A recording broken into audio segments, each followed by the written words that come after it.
जसले नेपालको राजनीतिमा नेपाली समाजमा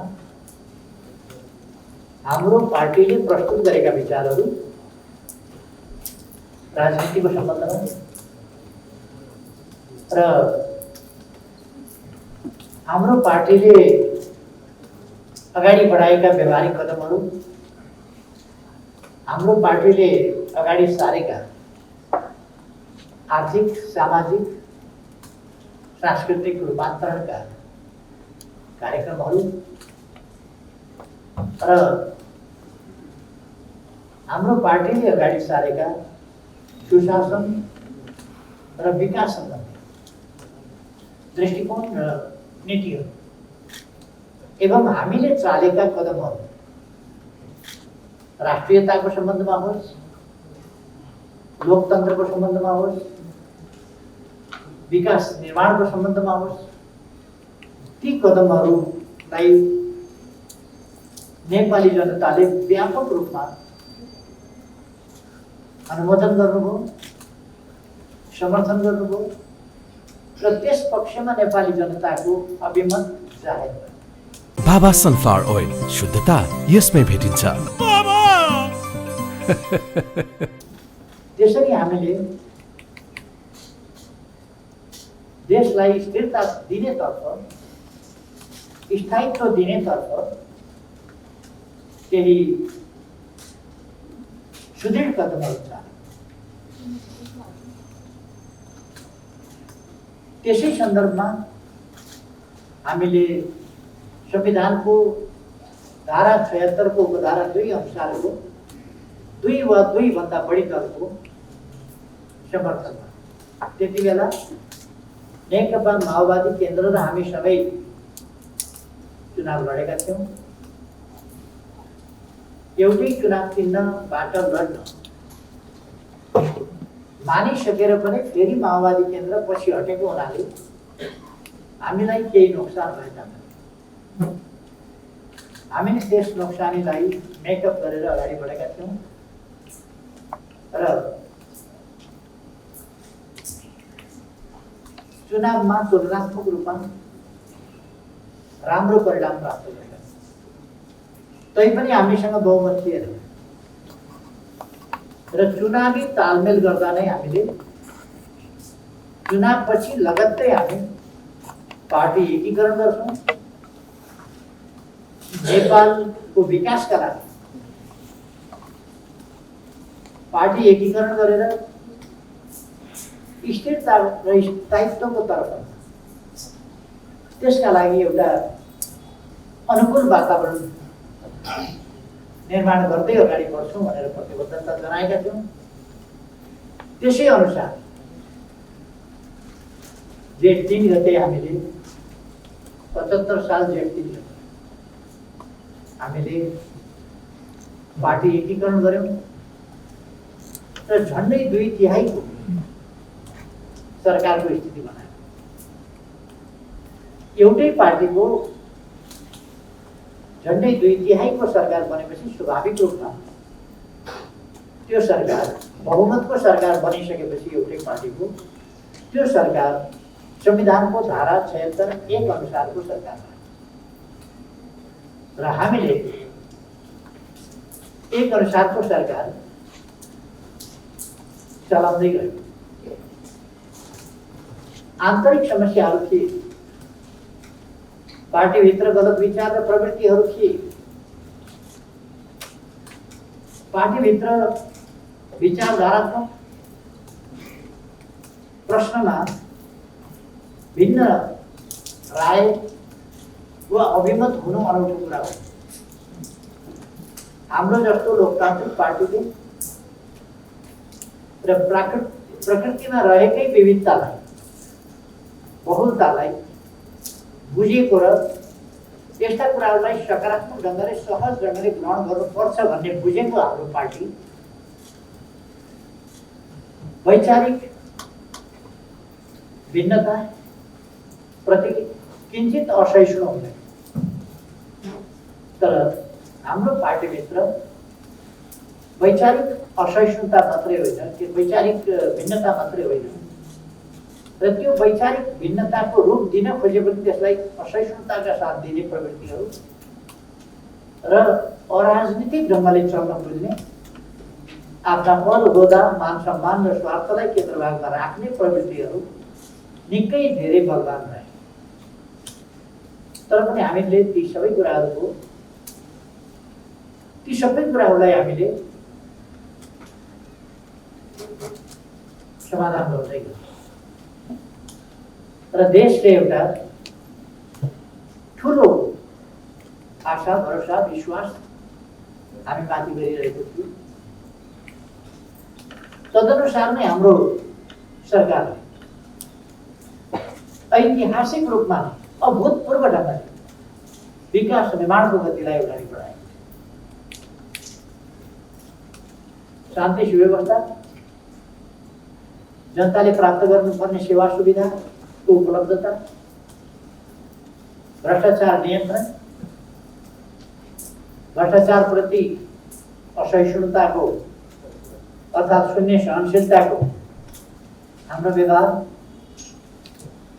र योजनाबद्ध दृष्टिकोण सहितको विकासको तीव्र आकांक्षा र त्यस आकांक्षालाई व्यवहारमा परिणत गर्ने हाम्रो प्रतिबद्धता र तदनुसारको क्रियाशीलता, यी कुराहरूले हाम्रो पार्टी झन् बढी झन् लोकप्रिय हुँदै अगाडि बढिरहेको।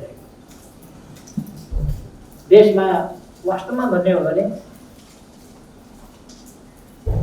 समस्या थिएन। हामीले राष्ट्रिय हितलाई सम्वर्धन गरिरहेका थियौँ। हाम्रो सार्वभौम सत्तालाई हामी सम्वर्धन गरिरहेका छौँ र छिमेकी मित्र राष्ट्रहरूको सँगको हाम्रो सम्बन्धलाई कतै असमझदारी पैदा भयो भने त्यसलाई राष्ट्रिय हित, न्याय र अन्तर्राष्ट्रिय उत्तरदायित्वको आधार, पारस्परिक लाभ र पारस्परिक सम्मानको आधार,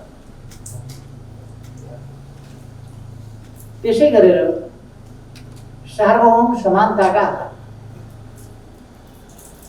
मजबुत बनाउँदै लगेका थियौँ, विकास गर्दै लगेका थियौँ। इतिहासमा पहिले कहिल्यै भन्दा ठुला ठुला सकारात्मक लक्ष्यहरू प्रकट भएका। हामीले बिमस्टेक जस्ता सम्मेलनहरू गऱ्यौँ काठमाडौँमा, अन्तर्राष्ट्रिय लगानी सम्मेलन जस्ता गऱ्यौँ, अरू विभिन्न सम्मेलनहरू अन्तर्राष्ट्रिय स्तरका, आइएलओ सम्बन्धी अरू विभिन्न क्षेत्रका सम्मेलन गऱ्यौँ। अन्तर्राष्ट्रिय क्षेत्रमा हामीले सहभागिताद्वारा हाम्रा सुस्पष्ट दृष्टिकोणहरू र सही दृष्टिकोणहरू अगाडि सार्यौँ र ती मञ्चहरूमा पनि हामीले हाम्रो उपस्थिति जनिने, हाम्रा विचारहरू सुनिने, हामीतर्फ विश्वको ध्यान आकर्षित गरिने स्थिति निर्माण गर्यो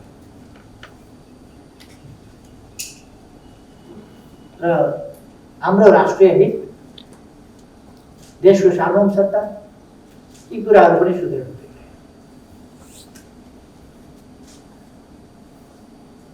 तर पार्टीभित्रभित्र बेग्लै योजनाहरू पनि बन्दै गए र ती बेग्लै योजनाहरू बन्दै गएका कुरा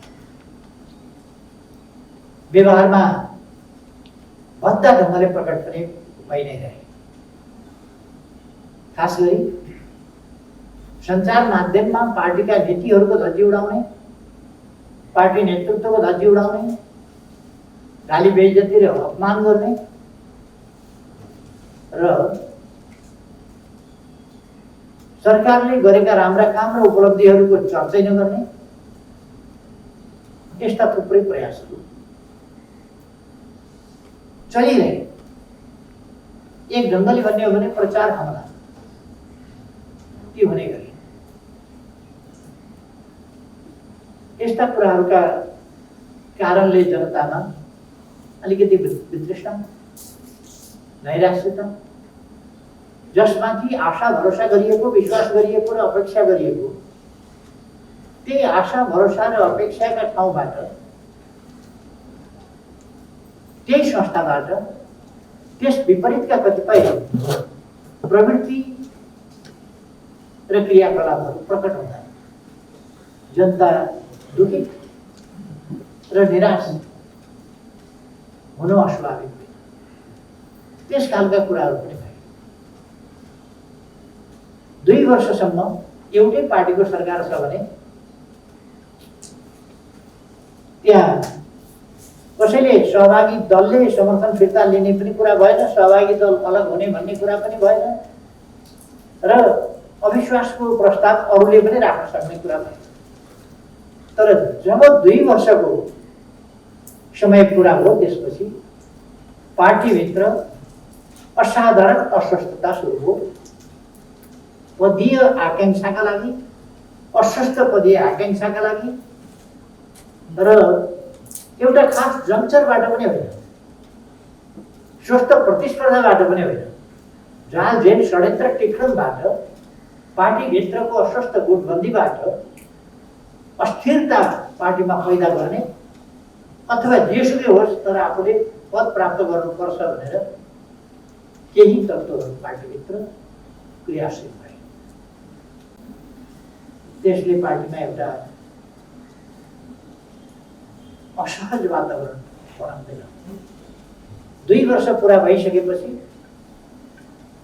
पार्टीभित्रैबाट राजीनामा, पार्टीभित्रैबाट अविश्वास राख्न अप्ठ्यारो, अरूको अविश्वास राख्ने हैसियत नभएको, त्यस्तो स्थितिमा अब राजीनामाको मागको एउटा एक खालको भन्ने हो भने यस्तो अस्वस्थताको चाहिँ गभर्नर मचाउन खोज्यो राजीनामा। यस ढङ्गको एउटा अस्थिरता ल्याउने खेल सुरु भयो। त्यो खेल अब विरोधीहरूसँगको साँठगाँठ त्यसतिर गर्यो। जे भेटिन्छ त्यसको प्रयोग गर्ने, जे प्रयोग गरेर झटारो हान्न सकिन्छ, पार्टीलाई कमजोर पार्न सकिन्छ त्यो गर्ने, त्यस खालका प्रयास। यी कुराहरू हुँदै आएर हामी सबैलाई थाहा छ, यसअघि पनि हामीले अलिकति चर्चा गरेका छौँ। हुँदै आएर अनेक हामीले अनावश्यक पार्टीभित्र सम्झौता, यो दुनियाँमा कहीँ पनि पार्टीभित्र सम्झौताको परिकल्पना गरिँदैन। जब पार्टीभित्र सम्झौता हुन थाल्छ त्यो अस्वस्थताको पराकाष्ठा हो भन्ने बुझ्नुपर्छ। विधिबाट पार्टी चलिरहेका छैन भन्ने कुरो बुझ्नुपर्छ। किनभने पार्टीभित्र छलफल हुन्छ, निर्णय हुन्छ र निर्णय अनुसार अगाडि बढिन्छ। तर सम्झौताबाट नेताहरूको व्यवस्थापनका लागि कार्यदल बनाएर जनताका समस्या एकातिर छन्, देशका समस्या अर्कातिर छन्, नेताहरूको व्यवस्थापन भनेको छ, समस्या खडा गरेको छ, यो खालका कुराहरू र पार्टीभित्र पार्टी सञ्चालनका निम्ति अवैध सम्झौताको बाटोबाट जानुपर्ने कुरा, यो लोकतान्त्रिक प्रणालीभित्र पार्टी पद्धतिभित्र पर्दैन कहीँ पनि। तर हाम्रोमा त्यस्ता अभ्यास भएर हामीले पार्टीको बृहत्तर हित, किनभने हाम्रो पार्टीको एकता सँग राष्ट्रिय हितको प्रश्न जोडिएको छ। किनभने हाम्रो पार्टी फगत एउटा पार्टी होइन, राष्ट्र हाँक्ने जिम्मेवारी बोकेको पार्टी। त्यसकारण यो राष्ट्र हाँक्ने अभिभावक, यो जिम्मेवारी बोकेको पार्टीले हामीले पार्टीभित्रको समस्यालाई राष्ट्रिय समस्याकै रूप, पार्टीको भविष्यलाई राष्ट्रको भविष्यसँग जोडेर हेर्नु पर्ने अवस्था हुन्छ। त्यसै गरी हामीले केही अस्वस्थ कुराहरूलाई, अनुचित कुराहरूलाई पनि स्वीकारेर भए पनि पार्टीको एकता जोगाउँ भनेर प्रयास गर्ने लचिलापन देखायौँ। त्यो लचिलापनले पटक पटक सम्झौता गर्यो।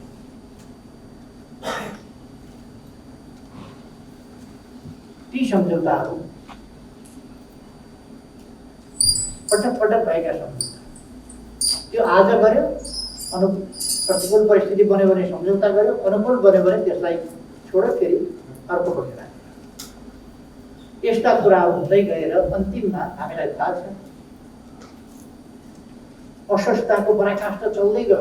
कहिले बैठकका लागि भनेको छ हस्ताक्षर गरेको छ, कहिले केका लागि भनेको छ हस्ताक्षर गरेको छ, हस्ताक्षर अर्कै प्रयोजनका लागि सांसदहरूको हस्ताक्षरको सिलसिला चलेको छ, किनभने बहुमत पुग्यो भने दलको नेता परिवर्तन गर्ने त्यसका लागि, तर भन्दाखेरि बैठक बोलाउनका लागि भन्ने यस प्रकारका छलछाम सांसदहरूसँग पनि छलछामका कुराहरू भए। त्यसले हामीलाई पनि हामी आफूले पनि हस्ताक्षर गरेर आफूसँग मेजोरिटी राख्नुपर्ने स्थिति बन्यो र मैले कमरेडहरूलाई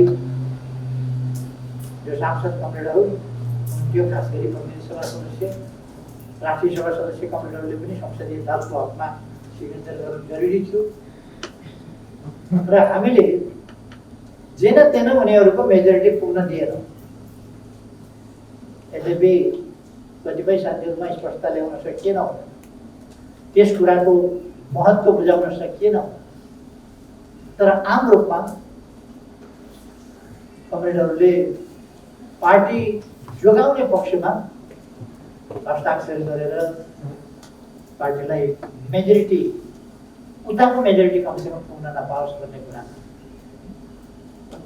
त्यति बेला हामीसँग केही मतले केही हस्ताक्षरले मेजोरिटी पुगेन र उता पनि मेजोरिटी पुगेन, तर हामीसँग मेजोरिटी पुग्नु वाञ्छनीय हुन्थ्यो जसले गर्दा उनीहरूको अपेक्षा समाप्त।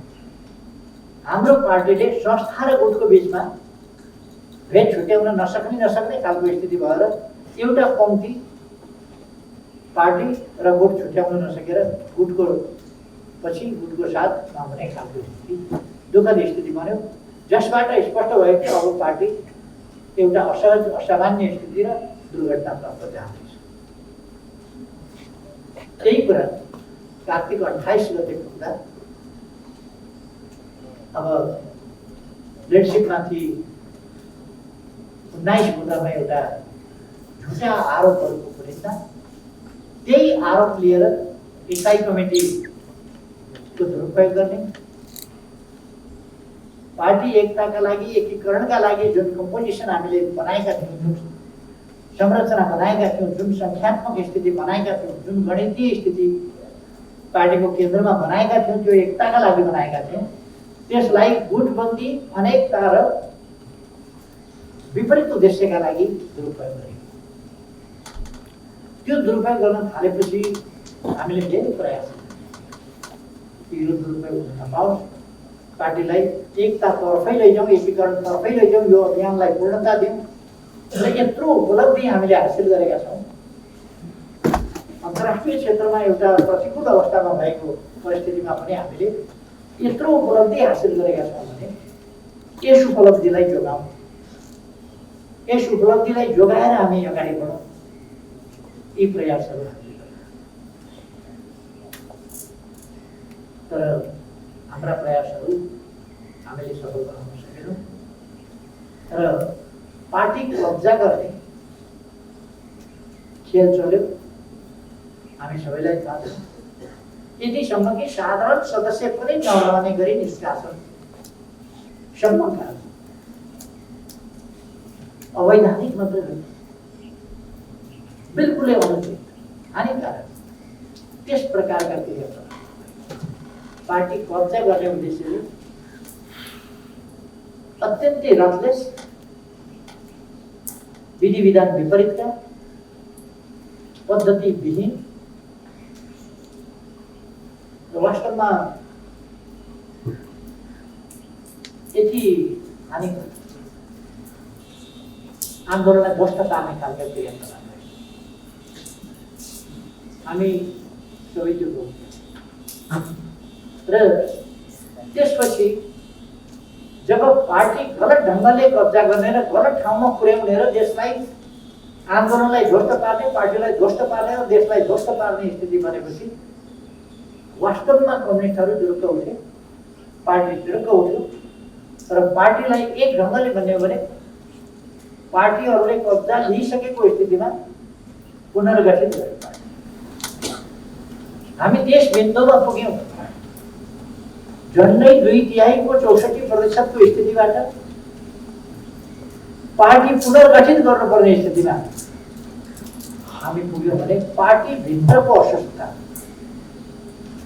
कुन हदसम्म थियो र हाम्रो एकीकरणका उद्देश्यहरूमाथिको प्रहार कुन तहको थियो, राष्ट्रिय स्वार्थहरूका विरुद्ध वैयक्तिक अहङ्कार स्वार्थ कुण्ठा जस्ता कुराहरू कसरी हाबी गराउन खोजिएका थिए भन्ने कुराको त्यो परिस्थिति एउटा दृष्टान्त हो। त्यसबाट जोगाउनका लागि पार्टीलाई अनावश्यक तनाव र खिचोलाबाट जोगाउन सकिन्छ कि चुनावमा पार्टी गएपछि त पार्टीले एकजुट भएर चुनाव लड्नु पर्यो, त्यसमा जान सकिन्छ कि एकातिर संसदलाई प्रभावकारी हुन दिँदै नदिने 3 वर्षदेखि संसदमा विधेयकहरू लट्किएका छन्, विधेयकहरू बन्न नदिएर त्यसलाई रोजाइएको छ। यस्ता अनेक समस्या